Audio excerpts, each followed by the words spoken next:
মধ্যপ্রাচ্যে চলমান অস্থিরতায় এবারে মুখোমুখি অবস্থানে জো বাইডেন ও ডোনাল্ড ট্রাম্প।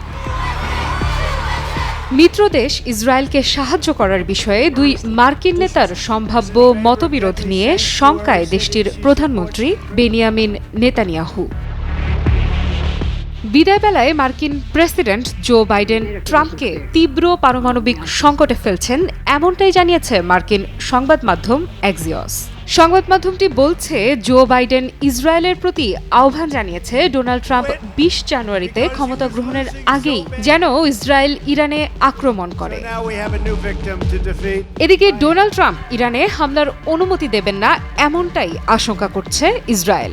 নবনির্বাচিত এই প্রেসিডেন্ট পারমাণবিক চুক্তি সুরক্ষিত করবেন বলে ধারণা করা হচ্ছে, কারণ সংবাদ মাধ্যম অ্যাক্সিওসের তথ্য অনুযায়ী ২০২৪ সালের নভেম্বরে ইসরায়েলের কৌশলগত মন্ত্রী রন ডারমার ও ট্রাম্পের সাক্ষাতের ফলাফল ছিল ইসরায়েলের প্রতিকূলে।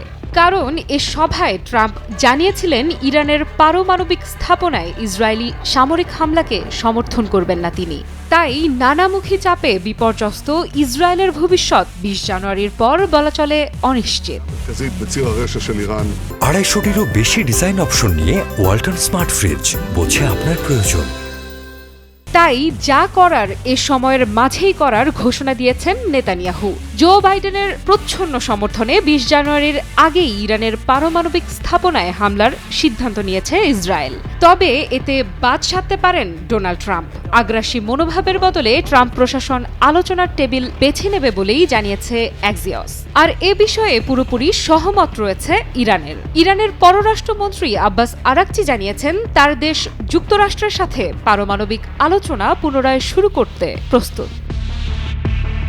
তাহলে কি দাঁড়াচ্ছে যুক্তরাষ্ট্র ও ইসরায়েলের ভবিষ্যৎ সমীকরণ, সেটি জানা যাবে ২০ জানুয়ারির পর।